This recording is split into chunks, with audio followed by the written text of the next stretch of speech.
Galera, é o seguinte, se você acompanhou tudo o que aconteceu na geração do PS2, é possível que você, no mínimo, saiba um pouco do que também aconteceu na geração do PS1, que foi o primeiro videogame da Sony. O PS1 fez parte da quinta geração de consoles, e essa foi uma geração transformadora porque foi ela que popularizou e tornou um padrão a ser seguido a utilização dos gráficos tridimensionais presentes nos jogos que a gente vê até hoje. Obviamente, o PS1 não era o único console a fazer isso. O Nintendo 64 também explorou bastante esse novo estilo visual e trouxe resultados incríveis.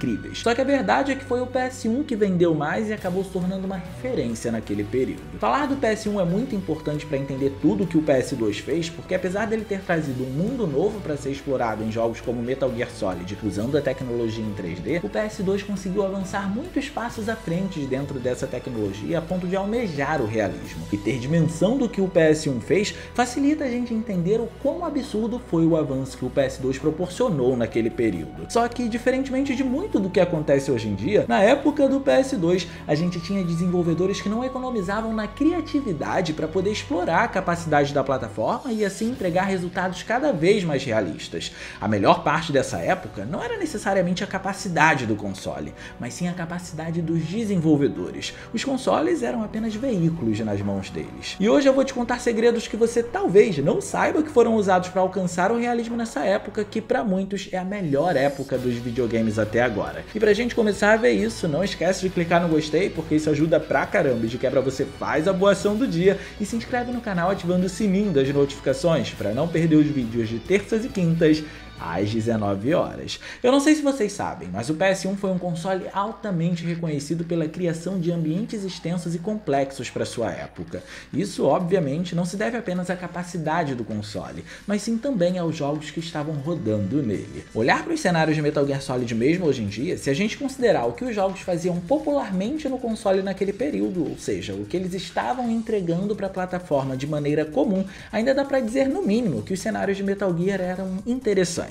O level design cheio de verticalidade, a extensão do mapa ou até a quantidade de partículas que caem no ambiente em formato de flocos de neve foram tantos detalhes aplicados em um simples jogo de PS1 que dá muito gosto de olhar para essa geração. Talvez vocês não tenham percebido, mas existem ambientes que trazem até uma interação física entre o personagem e o cenário, como é o caso da sala da luta contra o ninja. À medida que a batalha se desenrola, os objetos vão se movimentando ou sendo destruídos. Isso tudo num PlayStation 1. Era incrível de fato, mas o que não era tão incrível eram os personagens. Apesar da era do PS1 ter sido uma era que introduziu os polígonos tridimensionais, não existia capacidade suficiente para dar nuances a esses modelos, e por isso muitos deles eram repletos de texturas para representar elementos do rosto, da própria vestimenta, ou alguns tinham um aspecto mais animado, parecendo um desenho de fato para poder facilitar a renderização por parte do console. Como a quantidade de polígonos era muito baixa, faltavam recursos para fazer com que eles tivessem expressões faciais, por exemplo.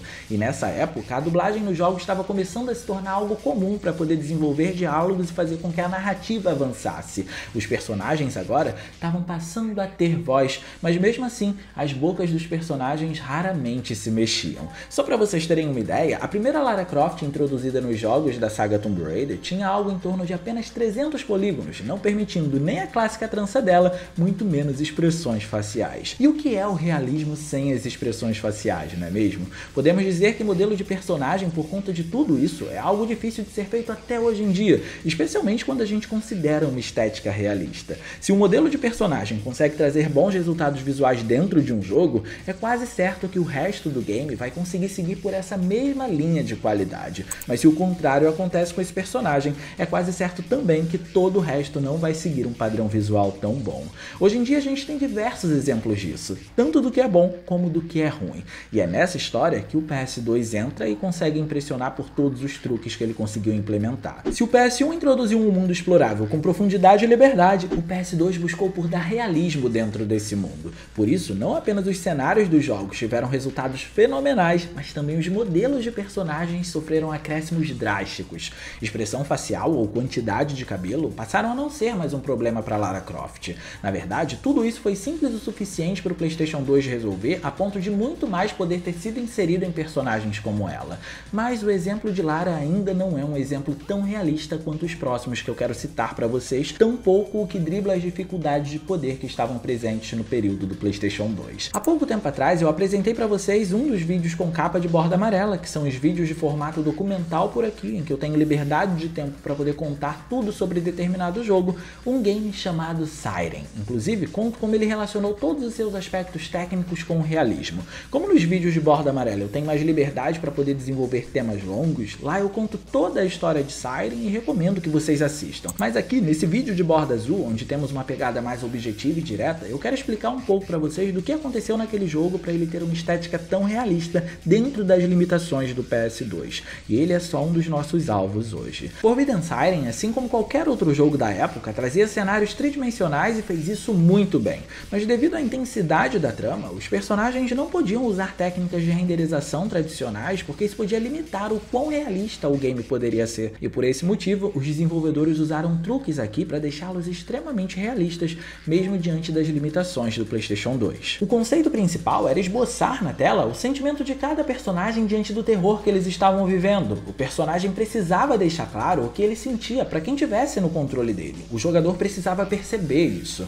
Esse é um jogo de terror que muitas das vezes pode ser considerado um terror psicológico, então humanizar os personagens é quase uma tarefa fundamental para se desenvolver uma trama dessas. Aqui então a ideia foi basicamente construir uma estrutura em 3D para o modelo dos personagens, assim como acontece com diversos outros jogos, mas diferente do que acontece comumente, todo o resto seria feito usando fotos. A altura do personagem, as roupas, a movimentação, tudo isso só foi possível porque os dados de atores reais foram considerados para serem inseridos aqui, e foi daí que surgiu tanta fidelidade com o mundo real. O fato da gente ter fotos sendo capturadas por aqui permitiu com que os dados fossem transferidos com uma certa precisão para dentro do mundo do jogo, e um bom exemplo disso é a altura dos atores. Um ator mais alto teve essa altura transferida para o seu modelo dentro do jogo, e isso fez com que, embora ele seja mais lento do que um personagem menor, ele ainda consiga alcançar superfícies que não são do alcance de outros protagonistas. Já personagens mais fragilizados não conseguem aguentar tantos danos, mas tendem a se movimentar mais rápido. Ou seja, isso teve um impacto direto na gameplay. A grande sacada é que o mesmo recurso que permitiu que essas características tão detalhadas da gameplay fossem possíveis é o mesmo recurso que permite que o principal elemento de narrativa do jogo brilhe no PlayStation 2, que são as cutscenes. As expressões faciais de Forbidden Siren transitam entre a linha da estranheza e do realismo. De um lado é perceptível que são expressões fakes, mas do outro existe a humanização ali. E essa humanização só está presente porque para cada expressão facial feita, uma foto foi capturada do rosto do ator. A ideia foi trazer fidelidade, trazer o máximo possível do ator para dentro do mundo do jogo. Sendo mais explicativo para vocês entenderem, diversas fotos foram tiradas de diferentes expressões faciais considerando cada ator que está presente no jogo. E assim, cada uma dessas fotos em 2D foram transferidas para o modelo tridimensional e conseguiram trazer algo mais próximo do que a gente encontra no realismo. Foi assim que entregaram personagens tão realistas que fazem você se sentir tão próximo deles dentro da narrativa e conseguem até te transportar para o mundo do jogo várias vezes. Todo esse trabalho é diretamente ligado ao que a narrativa se propõe em fazer com os personagens e até com os próprios inimigos do game, e por isso eu recomendo que vocês assistam o vídeo sobre Siren para ver cada mínimo detalhe que o PS2 explorou com essa técnica ali. Mas não bastante, Metal Gear, que uma vez impressionou no PS1, voltou a impressionar no PS2, e dessa vez com menos limitações do que da vez em que ele apareceu durante a 5ª geração de consoles. Só para vocês terem uma ideia, o PS1 conseguiu trazer um Snake com uma contagem de 644 polígonos na sua modelagem, enquanto que o PS2 fez isso correr com praticamente 5 vezes mais polígonos, permitindo um modelo muito mais complexo. Snake, ao aparecer pela primeira vez no PlayStation 2, surgiu com 3.382 polígonos. Só que a grande sacada começa agora. Olha que curioso. Apesar da quantidade de polígonos ser uma quantidade relativamente alta, especialmente quando a gente compara com o PS1, isso não era o que se tinha de mais avançado no PS2. Naquela época, títulos como Jack já estavam entregando modelos de personagens com cerca de 5.000 polígonos. O que, convenhamos, permitia personagens muito mais expressivos. Afinal de contas, os polígonos conseguem proporcionar a criação de curvas dos modelos, e isso está diretamente atrelado às expressões faciais ou à maneira como o rosto se apresenta naquele personagem, se afastando de um formato mais triangular para poder ficar mais próximo de algo humano. Não se sabe se foi devido à demanda já ser muito alta em outros aspectos visuais que não deixaram o personagem ter uma contagem de polígonos maior, ou se foi por limitação do próprio motor gráfico, mas Metal Gear Solid 2 vem entregando um modelo com uma contagem inferior se comparado aos outros jogos, e por isso, para driblar as limitações que isso ocasionaria em um jogo de pegada realista, entramos na genialidade de Hideo Kojima, o criador da saga Metal Gear Solid. Obviamente, ter mais polígonos facilita com que tenhamos personagens com muito mais contornos ou com que eles sejam mais expressivos. A contagem poligonal consegue deixar as curvas dos modelos mais suaves e por isso o realismo se torna mais visível quando há um acréscimo nessa contagem poligonal. E a gente já entendeu isso. O que a gente precisa entender agora é quais foram os truques que Hideo Kojima usou para poder disfarçar as limitações que apareceram por conta de uma menor contagem poligonal. O primeiro truque que fica claro para todo mundo é como o personagem tem diversos adereços presos na sua roupa. Isso ajuda a criar uma complexidade que enriquece o modelo e o torna bem mais natural. É claro que a roupa é cheia de elementos texturizados que ajudam nisso, mas também existem muitos outros elementos que são elementos renderizados individualmente para serem acoplados ali, ou seja, são elementos em 3D. A bandana do personagem com física própria e os cartuchos de munição são apenas alguns exemplos disso.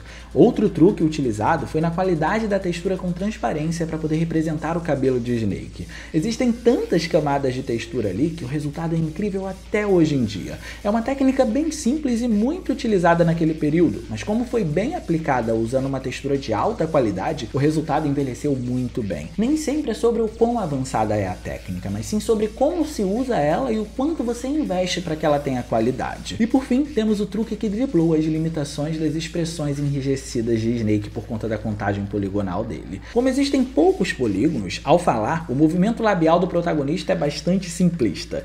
Não existem muitas maneiras de abrir e fechar a boca por aqui enquanto ele fala, ou muito menos as áreas próximas da boca reagem a isso de acordo com a entonação que ele quer dar.